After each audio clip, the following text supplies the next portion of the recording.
This is the Barbell Therapy and Performance Podcast, where traditional healthcare is redefined to help listeners achieve peak performance, accelerate recovery, and elevate overall health. Hosted by Dr. Brett Scott, a doctor of physical therapy and national strength coach, this podcast explores the worlds of fitness, alternative medicine, and holistic health. Each episode uncovers innovative strategies and practical solutions for those seeking to enhance their quality of life when conventional methods fall short. It is our firm belief that every living thing has potential, and it is our mission to help you find that potential.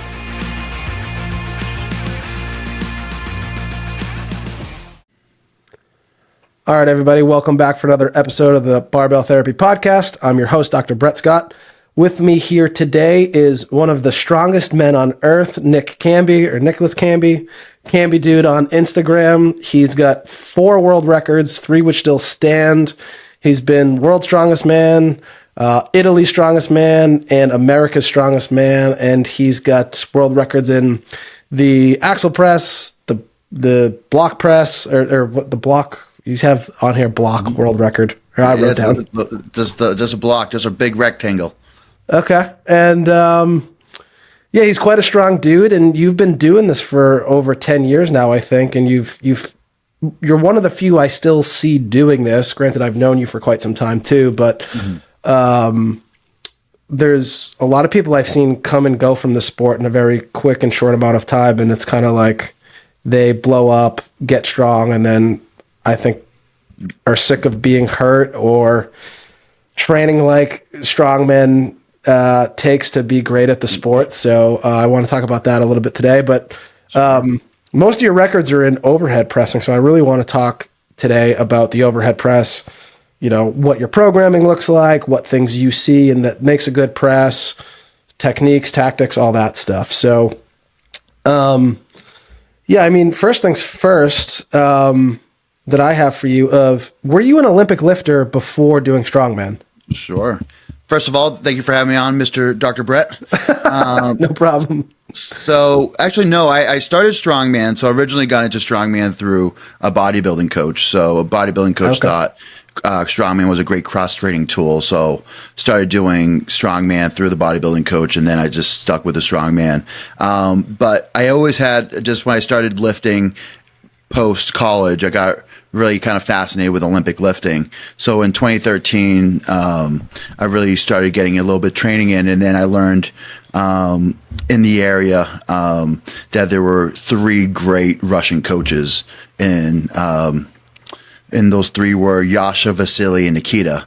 And I thought, oh, this would be great. But so I was still training and competing in strongman, but I was learning Olympic methodologies. So I did that for about 3 years. It came to probably a peak in 2015, but I got to the point where I can't just Olympic lift. I can't Olympic lift and do strongman at a very high level. So I had to pick one. So I did one Olympic meet. I ended up winning that meet. So that was the Bay State Games. So I competed as a heavyweight. But then that was a week after I won my pro card. But I ended up taking all those Olympic methodologies into strongman. And of course, I've been greatly beneficial from it. That's kind of what I want to get into today. So yeah, those are some great coaches that I don't know if any of them are still coaching these days. I haven't. Really... I've Yasha's somewhere around. Yasha is kind of an entrepreneur, so he's working on some of the other business. I know Nikita kind of moved out of the area, and then Vasily Povakov, he's in New York City coaching. So he's in the New York City area. If you have any listeners out that way and interested in Olympic lifting. So you trained Olympic lifting significantly for 3 years, like at some type of like competitive level, it sounds like? I would say I was working pretty hard at it. I was potentially doing 2 or 3 lifts, but I will also combine it with strongman training. So there was one day where I cleaned a 400-pound barbell at the same time as cleaning a 400-pound log. So I did that in the same day. Damn. Back when. All right. And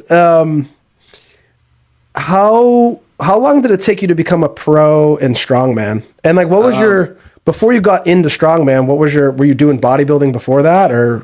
So I wrestled for 10 years. So, through middle school, high school, college, during college, I I was pretty good wrestler in the New England area, but I kind of fell short of my ultimate goal. I wanted to be an All-American, so I wanted to go to nationals and at least place top 8, but I fell short of that. So I still had that kind of competition drive, a little kind of unsettled business or unfinished business. So I was working at the Boston Sports Clubs in my first job out of college.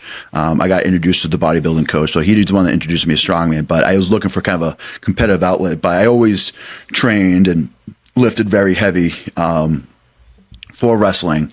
So I think wrestling just a great precursor to, I would think, any strength sport or kind of any facet of life. Just, of course, dedicated. It takes dedication, great discipline in order to do that. But a lot of my base comes from wrestling. Nice. And yeah, how long did it take you to go pro in strongman? 3 years. So if I remember right, it was somewhere around 10 or 12 contests. That's so like when it came about, that I turned pro. So turning pro would mean, at the time it was winning a platinum plus. So, they offered one pro card and 28 guys, there was 28 guys in the day. We were out in Wilkes-Barre, and whoever won out of the best 5 events came out victorious. So that's how I won my pro card. This year, nowadays, if anybody in the amateur lifting, there's ways to get a pro card. So the Strongman Corporation does the pro card system. So either top 3 at nationals, pro-ams, or the Arnold amateurs, where you get the pro cards in the 105 or the open heavyweight. But now there's also pro card system for the 80 kilo and 90 kilo men. Interesting. Nick, could you just stop tapping on the desk as you're talking? Oh, sorry. The mic's picking it up pretty heavy. Yeah. People driving in the car, what's that tapping? So yeah, I'm curious for you and your background of having coaching with an Olympic lifter I probably am guessing there's not a coincidence that coaching, especially in the jerk, has led to some of your success as a strongman competitor. What would you say about that? Absolutely. I think just good fundamentals. So just even coaching on the extension. So that would be a proper dip and drive, then triple extending, and then even to the point where you have a great rack positioning and you're using your shoulders and delts to pop the weight up even higher. So creating, what I like to do in my seminars, I talk about creating that separation in order to either push press it where you squeeze your glutes and fire the triceps, or push yourself under the bar. So getting to a power jerk, split jerk, or a push jerk. But just taking those great fundamentals, because a lot of times you see in strongman, it's just a heavy knee drive. There's no hips, there's no really piece to it. And I've seen so many either ACL tears, patella tears, patella tendonitis, just because individuals are so knee heavy. And then when you put guys under a log's already pushing you forward. So you put a heavy knee bend with a log, and sometimes that spells out big trouble. I've seen some of the best people in the sport blow out their knees just because they're so heavy on it. It's just such a heavy knee drive on a dip and drive when they're trying to do a log or some other kind of implement. Yeah, I was rehabbing people and working in a strongman gym for about 4 years. So I had a lot of exposure to strongman, and I trained weightlifting in that gym and coached weightlifting in that gym. And I had the opportunity to work with a lot of strongman guys in the rehab portion. And yeah, just like you said, I saw people coming in with quad tendonitis, low back pain, or just I'd look at their form as I was down on the floor training or whatever. And I'm I think in strongman, there's not for everyone, I can't say that, but it seems like to me, I'm man, if we could just tweak your technique and have you hone in on some technical aspects of the dip and drive of the jerk and your overhead game, you would be so much better. And I feel like there was no fundamental or a system place for overhead pressing. I think people just learned through, or at least at the time when I was starting through, let's just say Strongman Saturdays, different coaches, but they didn't really train I would say those abilities. So for instance, when we look at deadlifting, we look at like the best principles from powerlifting coaches. When we look at trying to get bigger and focus on hypertrophy, we look at the best bodybuilders, right? But they weren't really utilizing those Olympic aspects when it came to pressing. Like now, like for instance, one of the best overhead individuals when it comes to the sport of strongman, his name is Lucas Haddon. He's out of Seattle. Sorry, he's out of. I think they have wherever he's from. Yeah, so he's on the West Coast, of course, but his coach was an American Olympic lifting coach that transferred over to strongman. So it does make sense that they train, of course, those great aspects and they're great athlete. But you can also think about like this all that drilling and technique work that you focus on Olympic lifting, and then apply that towards Atlas stone training. You apply that towards either yoke running, but it's also working towards a snatch, working towards a great clean and jerk is also great training in the hips. So any hip training does go long ways into a lot of different aspects of strongman. Yeah, and do you think part of it too is just that, I mean, with weightlifting, we're focusing on 3 lifts, really, the snatch, the clean, and the jerk, which really one lift in competition. So there's very little to focus on. So like you get really good at looking at these things, where strongman, there's so many different training and competition events you guys have that it's just kind of boiled down to less of the fundamentals or less of those like specific nuances to the lift that it seems like you've learned. And so when you do like a jerk, do you typically split or power, or what is your preferred methodology? I would say split jerk is my preferred way of jerking. I used to do some power jerks in the past, but then you get to a point where you kind of got to choose one or the other just because you want to be proficient in those stances.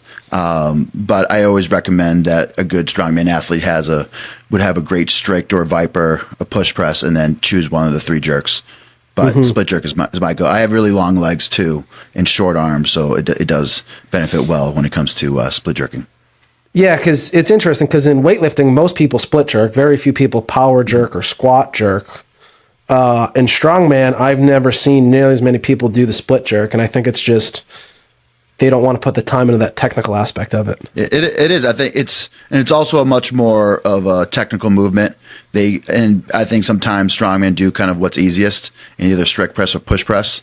So it's always sometimes frustrating to hear when people were mentioning, oh, split jerk is cheating. I'm like, no, you just haven't took the time to really learn an advanced technique and apply it towards your strongman game. So it's definitely technical. Like, so I said the other day when I was doing my seminar out in Bowling Green, when it comes to a push press, you got to do like 4 or 5 things right. When you split jerk, you got to do like 7 or 8 things right in order to be competent. So, but I think again, even if you're push pressing or jerking, if you have a great extension, so pretty much a great dip and drive and triple extend, then you can get away with a really shitty split jerk and still probably complete the lift. Yeah, I think the difference is too, there's more room for error in strongman than weightlifting, where we have a press out rule where you guys never have a competition where there's a press out rule, right? It's just if you get it overhead, you're good. Yes, except if you can't rest the weight on your head. You always have you can't you always have to do it cleanly. So if it touches your head, that's a no lift. Okay. Yeah, if that ever happened in weightlifting, it might be bad news if someone had a jerk land on their head. But so I guess that's one thing that gives us less, but that's been a big topic in the world of weightlifting is, do we eliminate the press out rule or not? And so I'm curious of your viewpoint on this, because the weightlifting community or the people against eliminating the rules say it's going to let too much in as far as, well, now, this is a sport of technique and finesse, and if we eliminate the press out rule, anyone can come in here and bastardize the lifts and make a mockery of it. But in my opinion, if you have really good technique and decent strength, that's going to, or if you have better technique, like your arms shouldn't be bending and pressing out. You should get a nice firm lockout. So you're going to be better off having better technique. So it's like, just practice the technique and get better. Like, I don't know why we're worried about people having the small little press out or bastardizing the sport and making it less of what it is. Cause I think at the end of the day, if you really know how to dip and drive well, get extension, have good timing, have good footwork, you should not be really pressing your elbows out. It's going to happen once in a while. But what are your thoughts on that? I would probably side with the traditionalists. I would say no press outs in Olympic lifting. Really? Yeah, I would say just because I would say if it's just like a minor thing where it's just like here, it's just like a tiny with the shoulder. Sometimes they can be a little too strict. Maybe if they want to like lay down the leniency, but I always mention, especially on jerks, even with strongman, I want the individual to be bending in the legs rather than bending in the elbows. Because when we jerk, we want to be all straight arms. So like maybe if they take away some of the strictness around like maybe like a centimeter lockout, maybe compared to like a big, like in strongman, you get the, if I can back up a little bit, you get the really big press outs. Right? Yeah. But like sometimes in Olympic lifting, I've seen when they get red called, it's because just a slight bend. Maybe I could see that being maybe a little more leniency, but I think they should keep out the no press out rule because it could get kind of dangerous potentially. Yeah. What do you see the dangers being of pressing out? Just if you're, especially especially in Olympic lifting, you're usually pressing you're much more efficient. So you're pressing so heavy over your body weight. I could see someone like blacking out just because they're really trying to grind out a set. Yeah, I don't know. I'd be curious to see what happens but again, like you said, like even for your people that you're coaching and teaching, you don't want to have to press out. Like it's not technically efficient, right? Is that what you're saying? Yeah, I would. Yeah, I especially with a jerk. Because if they're going to lock out, you might as well just focus on a good push press and switch the different dimensions because it's really hard to lock out when your feet are really spread out and you can't utilize the power of the glutes in order to do that. So I think it's pretty important to get in a point where you choose one or the other. Yeah. And so what are the biggest things you see that go wrong with people's, let's stick to the jerk, so whether it be power, split, whatever, what are the biggest things you tend to be cleaning up with people on those? Sure. So for usually the extension, the dip and drive, we already kind of pounded on that. I was mentioning before, like sometimes they would jerk, but they jerk to a position where they have bent arms and then they're pressing out the jerk. So again, we're kind of being a little redundant, but that piece. And then probably the foot position. Sometimes you see people split jerk and they're more narrow after the fact than they were when they first started the lift. So normally I say shoulder width apart, but if your feet become more narrow, then you're kind of almost look like a inline skater with one foot over the other. And you're making yourself kind of not as short or not push yourself under. So I always say that you should land, and when it comes to landing in a split jerk or a power jerk, your feet should be either equidistant or a little wider than your starting position. But if your feet go inwards, then you're taking some of the efficiency out of the actual split jerk or the power jerk or whatever jerk you choose. Yeah. The biggest thing I see is when people are doing the dip and drive, they're not well balanced through the foot, and that like they come down, they dip down, and they might sit in their heels.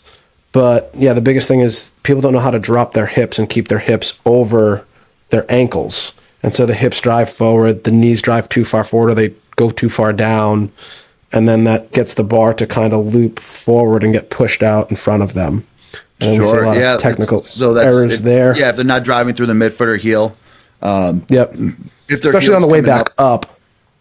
Yes. But yeah, that's a big component I always mention, just because again, if we have you want the power to kind of go straight back up, not forward or backwards. Again, if you can always center your hips around the weight, that's the most chance of success. And then I've used a log a little bit, and like you said, the log pushes you forward. So How does, what about, and I'm not aware of this, how does having that load being in front of you, how does that change the dynamics of the lift and what we expect to see with technique? Like, should the technique look the same as it would with a barbell in like an Olympic lifting jerk? Or does it change a little bit? I would say for the most part, but usually it's harder to get into the hips. So I always equate my dip and drive like a quarter front squat, where at the bottom you're building up tension to explode upwards. So on the log, it's much harder to get into those hips. So unfortunately, the log, you're going to be a little more knee heavy than you would be on a barbell or axle. So you just have have to adjust to that. But as much as you can stay into the hips, the better you'll better be. Mm-hmm. Do you find that people that just generally have like a better barbell jerk will still have better technique on the log, staying more like parallel with that? I would say so. If they have, I would say, just strong fundamentals. It does carry over pretty well. Yeah. And then, back when I was at Spindell, I didn't see a lot of strongmen doing jerk work or overhead work with just a barbell. Sometimes like basic push press or some like strict overhead military press, whatever. But I never saw people doing much jerk work with a barbell. What is your stance on that with like strongman competition and training? I'm big into barbell work for the off season. Like for instance, like muscle cleans and power cleans is great for a great building piece for either like stones, like muscle cleans help. Like for instance, you're not making any contact with muscle cleans, and it's a great way to build your hip strength for like a dumbbell clean, because dumbbell clean, you don't make connection, right? So it's a great way to kind of work that hip power, because you always want to shoot the hips through in order to get the implement up to the rack position or up to your shoulder. And then I'm a big kind of component of just barbell is going to be a little more kind of safer than other implements. So it's a good way just to kind of stay healthy and not beat yourself up in the off season too. So I usually always kind of recommend some sort of barbell work in the off season for a lot of my athletes or people or my attendees that come to my seminar. Is that instead of like a log or an axle? I would say so. I would say depending on how heavy the log, like for instance, I'm in my off season now. I'm not really going too crazy when it comes to push press or jerking the log, but I'm doing a lot of strict press and vipers. So that's a great kind of builder, but I'm staying away from too much of heavy knee bends, because that could really tire my knees out. And I don't want to tire my knees out before getting into the competition season, which probably may be like February for me next year. Yeah. And then for instance, for good barbell work, if you got, let's just say hypothetically, someone had good Olympic principles, they did a lot of barbell work, did a lot of great power cleans, either the full cleans, and then you transfer that over to axle pressing. More times out of not, they would have probably a leg up. I would say all the best principles for axles come from purely from Olympic lifting, in terms of like having a great starting position, so like a chest up, chin up, bringing the bar back into you while simultaneously keeping your hips back, making the connection, using the hips to make the connection point and bringing it up to the sternum. And then even with the axle, there's a lot of torn biceps in the past, just because a lot of people try to reverse clean the axle. So if you can really shrug and use your elbows and keep your biceps out of harm's way, that's also kind of a great way. So when you're moving up the body, focusing on shrugging and elbows, and again that will keep away from reverse curling, keep us away from tearing the biceps. So those are all just fun, again, good Olympic fundamentals that you can bring over to the axle. Yeah. Do you do a traditional clean, or do you do like a continental clean? For axle, I do a continental clean. Okay. But I've kind of do it in a way now that it's similar to almost like two power cleans in one. So I usually make the connection point, of course, coming out of the stance. I make the connection point in my upper thigh, and then I bring that axle to like right above the fat or my belly that's right above the belt. That's where I switch the hand. So I have a reverse grip. Okay. I switch the hands and go into a pure kind of suicide grip. I pop that into my sternum, and then from the sternum, I pull it the bar as high as I can, so with great elbow position, but while simultaneously getting my legs out like in a power clean, where my legs are out. Yeah. I have a bend in my hips, a bend in my knees, and I catch the weight like a power clean. So I'm practically doing 2 power cleans in one when it comes to my continental clean. So a lot of times you'll see a lot of strongmen pull it to the belly, switch hands, and throw it to the rack positioning. So I call that a 2-piece clean. But I teach the 3-piece clean or like what I tried to trademark, the 3-piece chicken dinner. Okay. All right. Nice. And then you love the Tsunami Bar. Yes. Who doesn't? So I've never used the Tsunami Bar. We have the Earthquake Bar by Barbell, which I love for rehab. And I think the Tsunami Bar is just another step ahead of that with how much you can load it and do a little bit more of dynamic movements and stuff. But I've never really seen anyone use it like you have for training strongman or anything. And I just see I've seen crazy videos of you with like 4 plates on each side doing jerk work and squats and all kinds of shit. So what do you think that does with your training, or how that leads to better training for you? And what do other strongman competitors think of your training modality with that? I've had, when I first started using it a lot, this is like 2016. Of course, I was using it through Total Performance Sports, so they got their hands on one really early. Of course, the community didn't really accept it as a proper method. I think it wasn't until I broke all the records, and I'm still probably the only one that's ever broke 4 records in their class. There's no heavy, no lighter classes. No women have ever broke 4 or more press records in there. And these are all overhead press records, right? These are all overhead, yeah. So no one's ever swept like log, axle, dumbbell. So I would say those are the top 3, and then I added a block in there too. But no one's ever swept all 4 in the given. So I think that's when they started kind of taking notice. So I think first it's a great competency builder. So if, for instance, we go back to the dip and drive, if there's too much of a knee bend, or if you're not using the correct part of your foot when it comes to driving into the knee bend, then you get to a point where the power is going in the wrong direction, and it's gonna flop the wrong way. So you have to stay in that pocket of great technique. So you're gonna have to have a great dip and drive where you're doing a quarter front squat and all. And then even from there, you're gonna have to have a great triple extension. So it really reinforces form, and having great form, and recognizing great form. So I say first is great competency builder.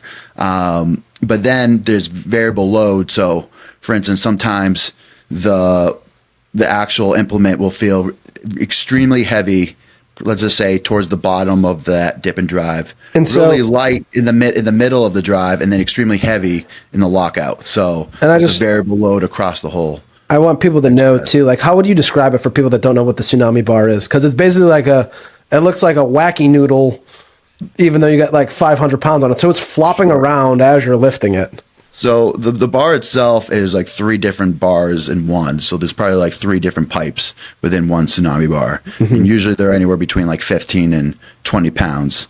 And I would say for the most part, it can really bend pretty significantly, where it builds a lot of tension. So if you brought that overhead into your rack position really fast at the bottom, it feels really heavy. So I squatted up to like 500 pounds with it recently, and it feels pretty comfortable with your back because it's curving around your shoulders and your traps. But for instance, if you go into that bottom position pretty fast, when you feel that weight, you feel the weight come on, and then the minute you try to stand up, you're still fighting the inertia of the weight trying to come down. Yeah. So you're forcing yourself to be better at certain sticking points. So I found it as a good challenge. I think the best recommendation I have is for individuals to use it as great assistance work, because I think, for instance, if someone was doing strongman training and they did log work and then finished off with another main exercise or they started their assistance exercise with a Tsunami, I think it's a great piece. And there's also even the piece in terms of speed training, because you can use that bar, probably go faster with that bar if you're oscillating with it right. Faster than a traditional barbell. So you're getting into positions where you're pressing the weight much faster than you ever have pressed it. So I would equate it to a sprinter running downhill, for instance. Sometimes they do that for training, and they're pretty much going faster than they would if they're going on flat. So I equate that sometimes using the Tsunami Bar for CP work in terms of getting into like punching the sky or punching the weight into the rack or into this final position as fast as you can, but you're at a speed that you've never been at before. Do you find too that the Tsunami Bar has helped keep your upper body healthy? I wouldn't say like the good Olympic principles that kept me healthy, but just being able to internally or externally rotate in the right positions. I think I've been blessed with kind of good shoulders too. But I would think that if the Tsunami Bar is reinforcing good form, and then I'm carrying that good form into other implements and other exercises, then in the end, that's going to keep me healthy. And so, by your point, yeah, I think it does help. But that's not I wouldn't think of the Tsunami Bar as the first thing of like as a healthy tool. But that's the interesting way to, I guess in the end result, you do stay healthy. Because the way I look at it, and have you ever used the barbell, the earthquake bar? I have. So it's a little different because it's I would say the Tsunami usually it's more like up and down, and the barbell bar usually will shake you from front to back. If that makes sense. Oh, so you're not getting like that, like anterior, posterior, forward, backwards sway. If you get a little bit once you start loading it up to, it's a 17-pound bar, and if you load it up to like let's just say at like 350 pounds, you'll start feeling that sway back and forth a little bit, but not to the point that you feel on the barbell bar with lighter weight. Yeah, because that's part of what I love. So like the earthquake bar really forces reflexive stability. So with guys I have that are really stiff, like in their pecs or their upper back, or we're rehabbing injuries, like I love the barbell for end stage rehab because it gets them into positions with lower load. But when you force something to have to be more stable, you get more mobile, because when we're stable, our brain realizes that it's like, oh, we can take the emergency brake off now, bring muscle tone down, and allow you to move a little bit better. But it also starts to expose us to variability of if we're training one position all the time, and then like I see this with deadlifters a lot, of like people that do a lot of like submax training, is they pull with perfect form at 80% for like 6 months, and they do a shitload of volume, but everything is like perfect spine, whatever. They go to max out in competition or like leading up to competition, and they're throwing their back out because they haven't trained these heavier percentages with variability of, well, your spine hasn't flexed under load yet. So yeah, it hurts now. You got a boo-boo. Where I see that with overhead stuff too, of it's forcing good form, but the minute it goes off path and you have to like auto correct it, those are good little like micro exposures to load and being in positions and training your body to be ready for it next time it comes again. So I think it's probably hugely underrated for that, and people might not see it for that, but there's probably something there. Yeah, that's a good point. I could use that as a good selling tool. Yeah. Going forward. Oh yeah, because are you an ambassador for them or something? I am, and they also they sponsor my podcast, the Strongman Winner Circle. So that's a strictly strongman competition one. So have had a few World's Strongest Man competitors on it. Get me on there as a doctor of physical therapy to tout the rehab benefits of the Tsunami Bar. Sure, absolutely.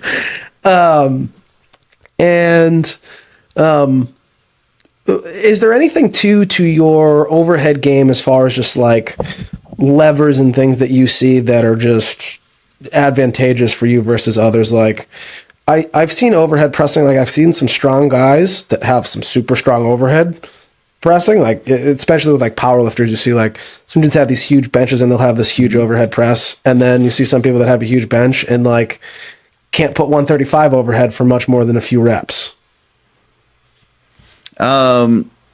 So I always say like shorter arms do kind of help in that fashion.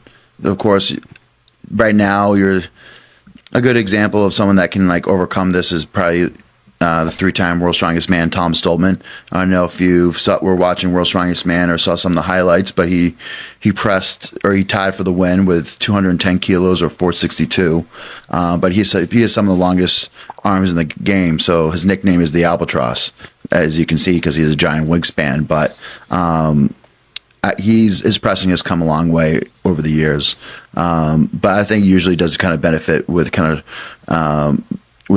does benefit you with shorter arms. But to the point you were making about, for instance, like good bench pressers coming from powerlifting, if they're just, I would think, for instance, their strict press or their push press game could be really good if they're able to utilize the kind of that glute strength in the lockout portions. So of course you're utilizing the glute strength throughout the whole strict press, but on the push press you want to be in your hips. You focus on the dip and drive, and then once you push that bar as high as you can, that's when you want to engage those glutes. But I think powerlifters kind of forget the power of the glutes kind of when it comes to push pressing or pressing in general. Yeah, there's a lot of finesse that goes into the overhead pressing or using some type of jerk variation that, I think a lot of people underestimate, like the power of the legs and being in good position and not just trying to muscle up with your shoulders. For sure. Because I have a girl I coach now. She's 5'9", but she has a 6'2" wingspan, and watching her be an Olympic lifter is quite the scene to see her. She has to move that bar quite far to go up and down. So it's always interesting to see like different people with different levers and how they can move. But what things would you say too, as far as training besides the Tsunami Bar, like what makes a better overhead game, or, what training strategies do you have for people to build their overhead press? I would say solid shoulder accessories. So this would be almost kind of training like a bodybuilder after your main movements or your main working sets. So just having a great routine, either 4 or 5 different exercises. Rear delts play a big, you can of course get your rear delts pretty huge and very strong. But I think a lot of times rear delt work goes overlooked. And that's a great component in terms when it comes to kind of stabilizing your shoulders. And then I will also say probably staying away from traditional heavy bench. I would say I think it's good to have good bench press. I don't do a lot of straight bench pressing, but I do a lot of dumbbell flat bench because I like the range of motion, and I like a lot of floor pressing. But I don't do a lot of traditional. If I do traditional bench, it's usually not pretty heavy, and it's usually not in the sense of close to competition time, because I also don't want to tighten myself up in a certain range of motion prior to a contest. So back to your piece, I would say probably staying away from heavy traditional bench and focusing on better accessories for chest and shoulders and triceps, and then a solid, I would say a solid shoulder game. Where would you say your volume is at with benching then? Like if you're avoiding heavy bench, because I've always found, at least with myself and some of my athletes, it's more of a volume issue of like, if you're doing, you're not used to benching like weightlifters, especially men. I don't have most of my men bench pressing at all. Maybe some dumbbell variations here and there. But with bench press itself, it's like if you're doing, 3 sets of 10, 4 sets of 10, like that smokes you and leaves you tight because it's just more cellular damage that takes longer to recover. So it's like, now the next day I'm going to do snatch or jerks, I'm super stiff. Where if I keep their volume lower and their intensity in like the moderate range, they're good. It's funny because I was going to say probably like we can disagree. No, I don't do, the thing is I don't do a lot of straight flat bench. But if I was going to mix it in and go kind of moderate, I'll probably do like a 4x5. Yeah, that's typically where I leave it. Go over 5. I probably wouldn't go 5 reps. Maybe do like a 5-3-1 type of range for a block. Yeah. But I would go decent reps on like a floor press or a dumbbell flat bench. Yeah. Do you find dumbbell flat bench is better than barbell for like shoulder health and things? Definitely range of motion. I think a lot of times where individuals get their shoulders kind of in harm's way when they try to unrack a bench press by themselves, and they of course lose that tension and they're not sitting into the lats. So I think that's a piece in terms of kind of shoulder health. But for the most part, I would say, I would just try to stay away from some of those movements that I think that are kind of counterproductive to the main goal. Yeah, I especially for men, like men just tend to be stiffer and tighter. Where I've used bench with women more that are more mobile and they don't seem to have the mobility restrictions as much. And if they're having issues with locking out their triceps or whatever in pressing, like some close grip bench and stuff can really help. But I would say in general, like if you're trying to be an overhead athlete, keeping your chest game on the lighter side for sure. Anything else that goes into the success of a world record overhead press? Overhead, you're going to have a great front squat and back squat. So just having the strong legs. I always thought leg press was a pretty good one, right? So if you think about leg press, I don't know about you, but for me, a lot of times I can always go as deep as like kind of my stomach restricts me to, especially in my heavyweight days the last couple of years. So that ends up not being a full range of motion, but very similar to, I would say, the same kind of bend, maybe a little deeper than that of a dip and drive on an overhead implement. So I always said like a good leg press is usually pretty strong. So then working kind of legs, and then as silly as it sounds, I would say core work. So a lot of times if you're of course having a solid core or a solid brace, you're able to transfer all that power from your legs to overhead. I see too many people just like, well, this is in a different sense, but I see a lot of people just bend their legs and then strict press the weight because they lose all that extension. They don't stay tight within them themselves during the actual movement. But one of the big components in terms of what I say in my seminars is that rack positioning. So having a great rack positioning in terms of being able to keep your delts and your shoulders high, so you can almost create a shelf. So you're keeping that bar or that log or that dumbbell or axle off your chest, because usually if it's sitting on your chest, it's harder to breathe. It's going to tax your CNS more. But if you're able to keep that on your delts, not only can you have room to breathe and it's a little more comfortable, but you also have the opportunity to, what I like to coin is the body pop, or use your delts to kind of punch the weight up, like we were talking about before. So the rack positioning gets really overlooked in most facets of strongman. And then it sounds too like, from what we're saying kind of in the beginning of, do you do anything specific for like quad health and making sure your quads aren't getting smoked when you're starting to go heavier and more volume with the jerks? Stretching, and I'm a big component of the Normatec boots, keeping good circulation in the knees. Okay. And that usually will keep me pretty healthy. If there's any really big extent in terms of my knees hurting or anything like that, I usually will consult my my PT. I'm not sure if you're familiar with Kelsey McCarthy, but she's also a 4-time IPF world champion. She's competing as we speak, actually, right now. It's actually Thursday. She's competing in Iceland right now, so she could be a 5-time IPF world champion by the end of this cool. conversation. So a lot of times I'll do TKEs. I forget what they stand for, but terminal knee extension. Yes. So a lot of TKEs and other kind of band work in order to keep everything in kind of flow. But usually if something hurts or something's off, I usually kind of seek help. I don't really let it linger, because usually that's how imbalances are created and that's how you get hurt. Yeah. Yeah, I would think some like eccentric, like step downs, slant board step downs and stuff would be good for some of you guys that are, especially those that don't have as good of technique. Like maybe you don't need it as much, where you seem to have a good sense of, setup and technique, where maybe for some of you youngins to the sport might want to consider doing some tendon health work and building up that for the quad tendon to not get hurt on the overhead press. Yeah, and then any injuries you've faced in strongman? Sure. So I'm just coming back from my first bicep tear.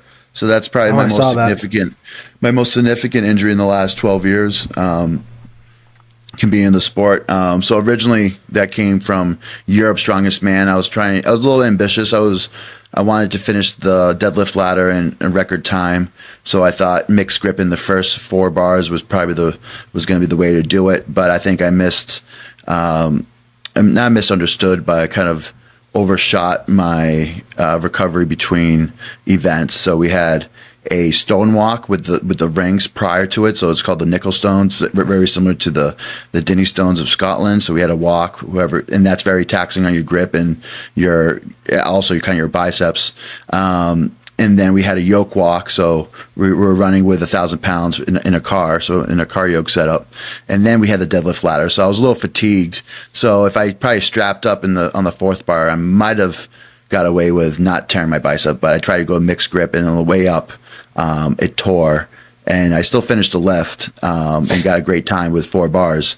But is that the video I saw where you like changed your grip mid deadlift like 4 times? So that was out of necessity because it snapped. I didn't want to drop that bar, or else I was going to lose major points. I probably would have lost, let's see, 6 points if I dropped that bar at that point. I would only beat maybe one guy that got 3 bars. So did you feel it tear during that lift, and then you're like, I'm just going to change my grip? Was tearing on the way up. I was tearing on the way up to the knees.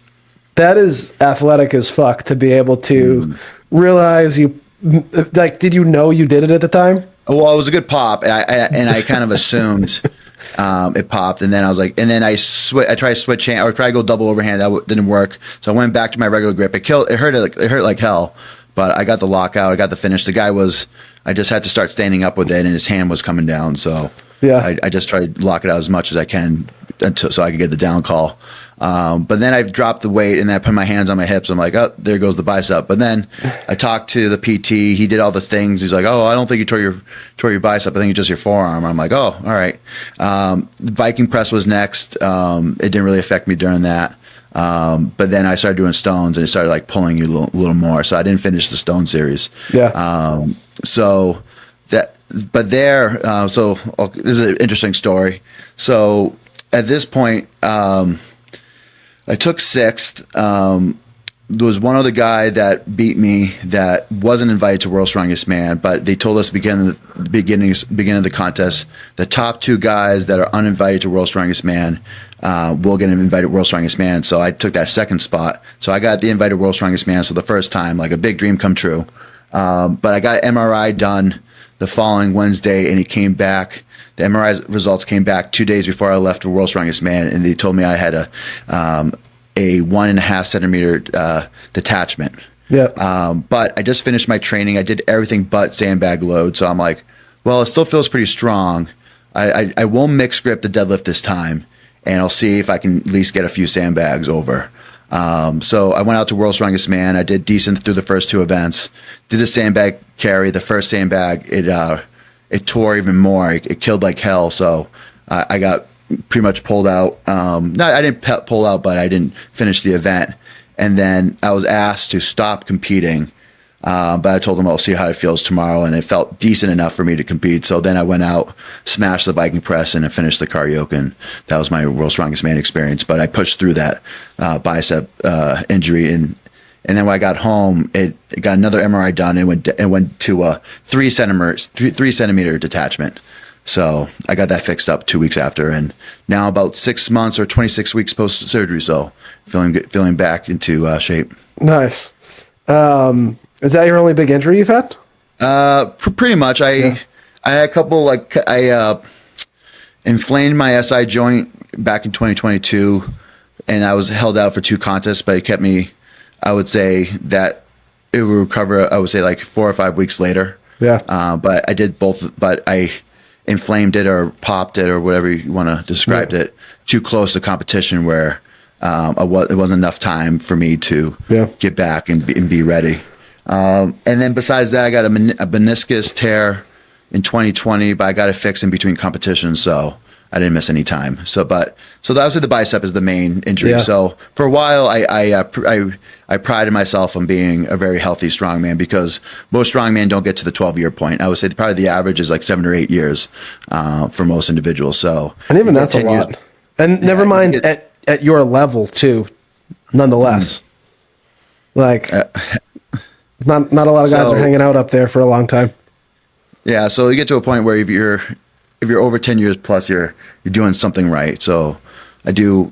I haven't been to the sauna in a while, or kind of see my chiropractor, but I go see my PT regularly and get body work done.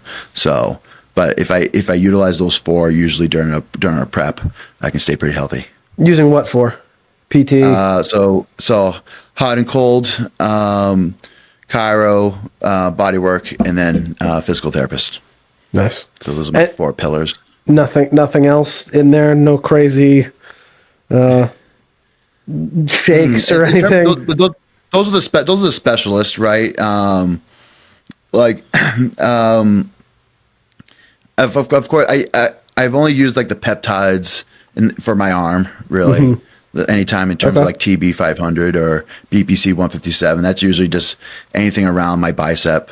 I was mentioned before, I do like the Normatec boots, but I would say the most common, and then other recovery methods in terms of just either like kind of long, where we consider recovery in terms of like long walks or any parasympathetic activities usually will help.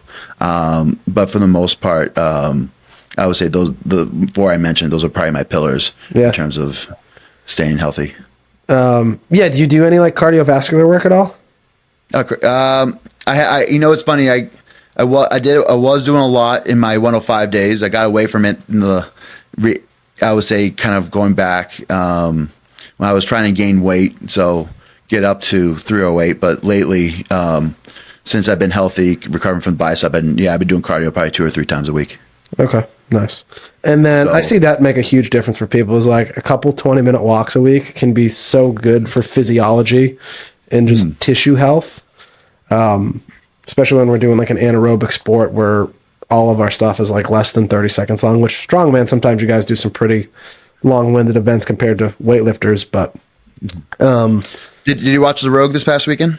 I did not. No, I didn't have a chance to. So they had for the strongman, they had a 90-second event where they did a push. They pushed a bale, something like a hay bale, but it was like loaded with sand, but it was the same size. Yeah. So they had a push, they had a carry, and then they had a arm over arm. Yeah. And they went up to, and you had a 90-second limit. Mm-hmm. So that really tested those guys' endurance. But usually 60 seconds is I would say 90% of the time is our time frame. But some of the World's Strongest Man events, they get up to 75 seconds or 90-second durations. Yeah. And then how much do you weigh, or how but you said you're trying to get to 308 right now? I am 308. So, so 2 years, almost a little more than 2 years removed from my last weight cut. I put on, let's see, what is it, about 77 pounds over my former weight. So how tall are you? It's probably the heaviest. I'm 6 feet or 5'11" 3/4. Okay. If anybody's counting. So so for the most part, I would say 300 under 6 feet or right at 6 feet is pretty stacked and individual. What were you in college when you were wrestling? So I wrestled at 197 for the first 3 years. So I was cutting down.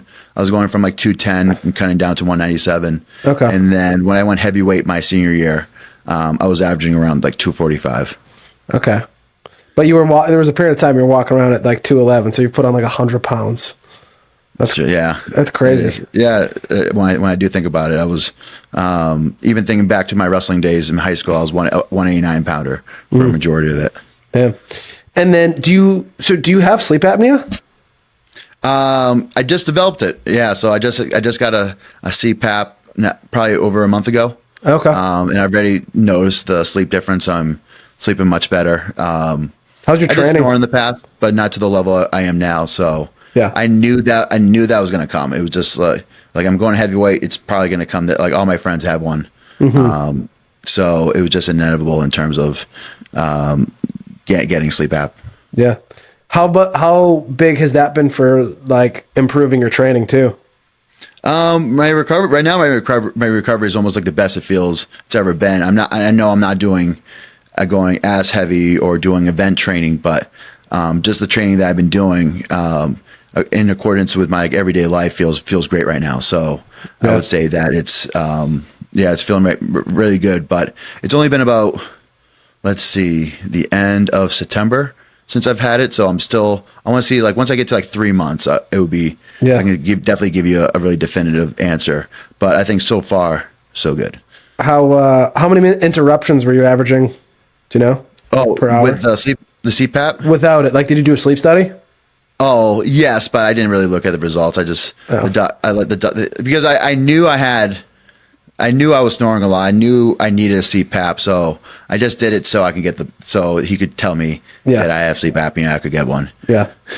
Because I just got diagnosed, so I'm looking at like literally like they called me yesterday because I've been snoring more and more. I have nasal issues and sinus issues, so I've got to get that squared away. But I was talking to one of my buddies, and he thought he had ADHD, and then he had a sleep study, and it was like he was not interrupted like 90 times per hour. And so as soon as he got a CPAP, he's like, I don't have ADHD. I was just like suffocating in my sleep and not sleeping, and my brain was being dumb because it wasn't recovering. So it was just interesting to see. But in strongman, like, yeah, some of you guys are huge, and just like it's a race to get as big as you can. It's like can be a huge health concern if we're not taking care of that stuff. So absolutely. So so it's super important for guys even to like donate blood, because I think a lot of guys, even with any kind of any testosterone use or even like a lot of red meat, they'll build a lot of of course the red blood cell count will skyrocket. Yep. So it's good to donate blood. And then there's a lot of different aspects in terms of trying to keep healthy, but strongman is pretty much a sport of how strong you can get as well at the same simultaneously being as healthy as you can get. So it's a game. Now, so this is one of my last questions for you. As I've seen a lot of bicep tears and Achilles tears in strongman, and it's like, it's almost like it's a matter, like once you get to a certain level, it's like not a matter of if, but when.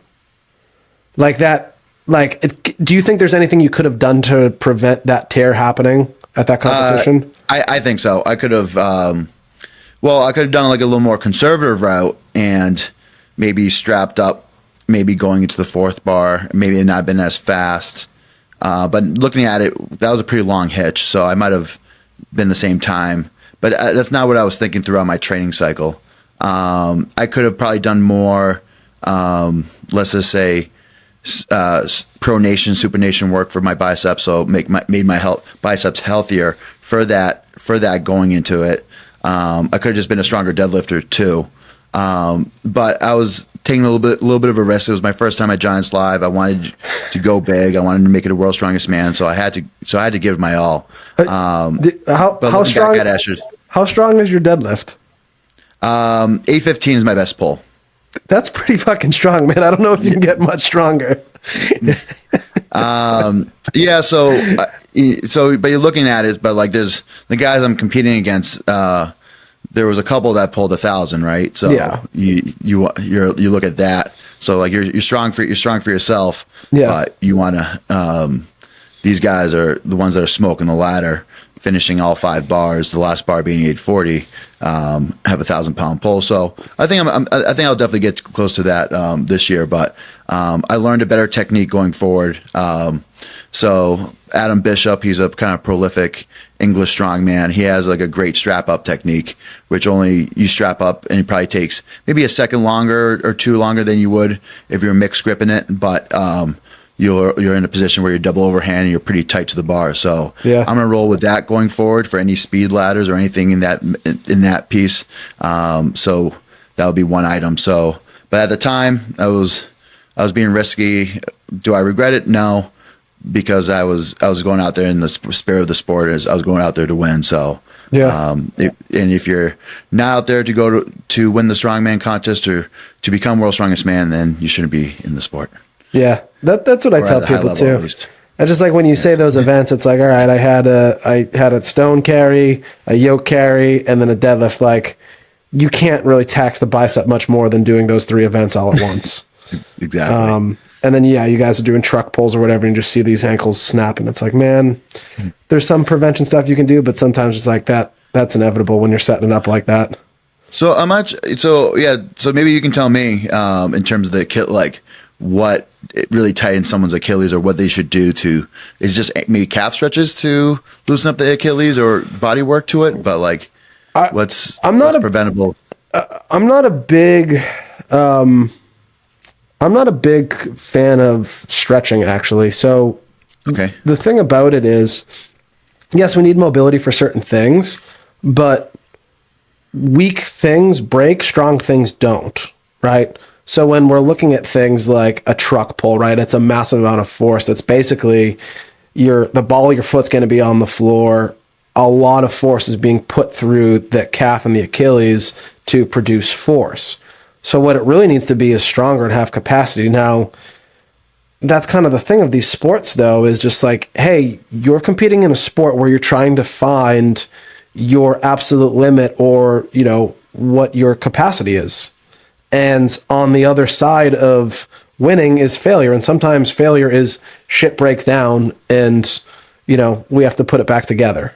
So I would say a big thing is, one of the first things I tell people, is if you're feeling really sore, like your biceps or your elbows are just super sore for a couple weeks, your Achilles are both getting really sore, and you've been doing a lot of work in some of those events or whatever, lay off and bring the load down, let that shit recover. And because that's one thing I've seen as a PT a lot is when people tear, they'll say leading up to that, for 3 or 4 weeks, their bicep or their elbow or their Achilles was super sore. Mm-hmm. Sometimes they're just freak things. It's like, okay, you were training with sled pulls, lighter car pushes, whatever. You go to pull a fire truck or something. It's like, okay, we just, we weren't ready that day for that because it hasn't been loaded like that.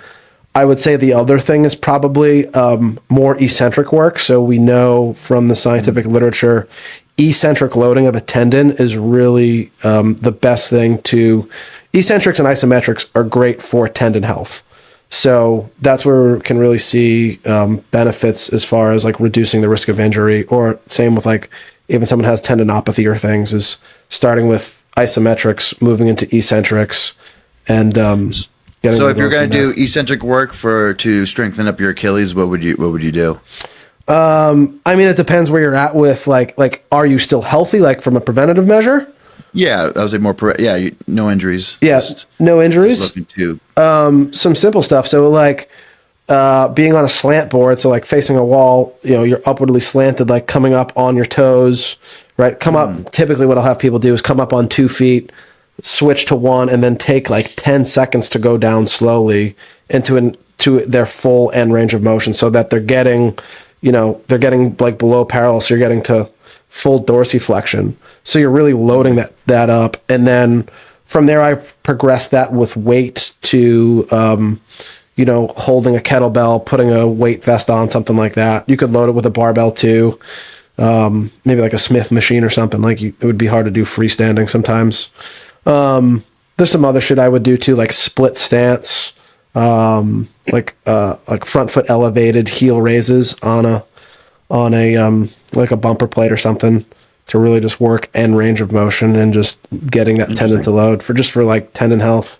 I would say too, blood flow restriction training can be big, once in a while, just for a recovery, to do some light training with that, just to get those tendons fed better.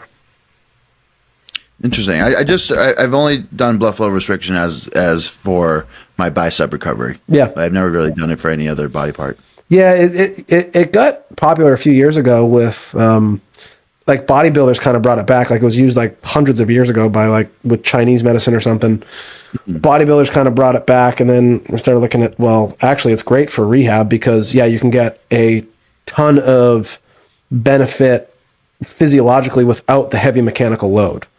So taking 10 minutes at the end of a workout.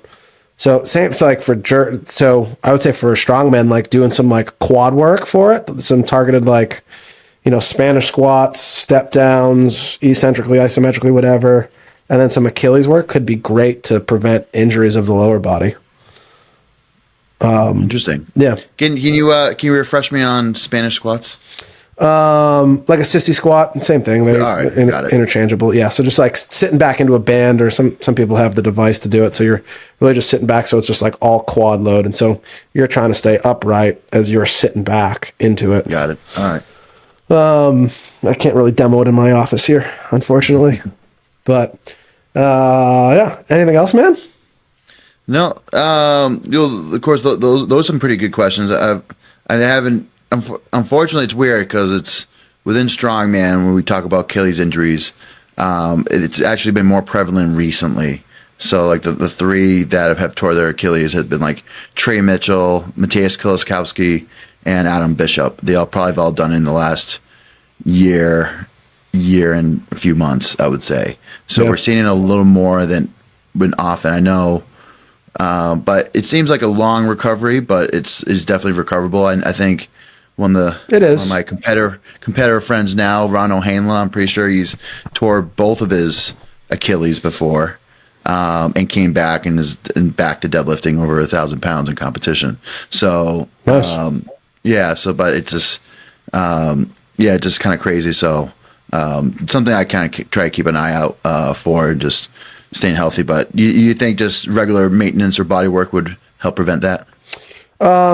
It can, again, but if you're pushing yourself to the limit, like a truck pull is like, one of the perfect storms to create enough force to snap a tendon. So, okay. But I would say, body work can help just to stay healthy, but I would say strengthening is more important. Okay. We do shockwave now, so that is like the first thing we have as far as body work that we're actually seeing improve the physiology of a tendon. Similar, if not more than strength training will. So that's one of the things I would say, like preventatively, and they're starting to do performance studies on shockwave therapy now and showing an improvement in performance and force output, when doing it proactively as well. So that's the other piece I would say, but really just keeping it strong, doing some isometrics, eccentrics, and making sure that the tendon is ready and has the capacity to be loaded to the extent it needs to be. Stretching isn't going to really touch that. All right. Interesting. Yeah. Well, of course, I'll consider that. So I'll get back into my 60 squats when I can kind of fit that in. Yeah. But all good stuff. Yeah. And for people that want to reach out or find you teach some courses on overhead pressing. Sure. Yeah. So you got I'm all YouTube things channel. Cambi Dude on all social media. So except TikTok, I'm Cambi Dude Cambi. But YouTube, I have a lot of instructional videos, and then even in my membership section, I have my seminar presentations. And then Instagram, you'll find kind of the home base. You'll get a little bit of everything. And then TikTok is a little bit more of my funnier stuff. Yeah. So kind of different range. And I do live stream a lot of my workouts and my podcasts through YouTube and Twitch. Nice, man. Where are you living these days? Are you still local? I'm in Cohasset. Okay. So yeah. So right now we're renting, looking for houses. So as you imagine, the mass market's not easy, but I'm hoping with maybe in a few months, interest rates will be more appropriate.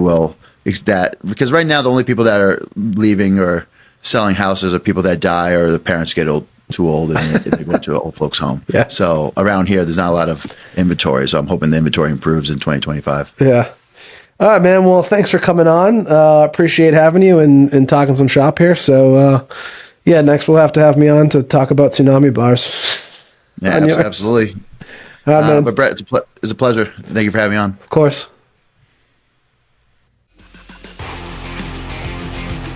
"84% of you that listen to this podcast frequently do not hit the follow button. If you've enjoyed any of these episodes, could you do us a favor and hit the follow button, leave a rating, and maybe leave us a review? It helps this channel more than you know, and the bigger the channel gets, the bigger the guests get. If you'd like to know more about training in person or online with Brett's gym, Architect Fitness, Please follow us on social at ARKITECT Fitness on Instagram or visit ARKITECTFitness.com. Or if you want to rehab with Barbell Therapy online or in person, check out @barbell.therapy or visit barbelltherapyandperformance.com. Thank you for taking the time to listen.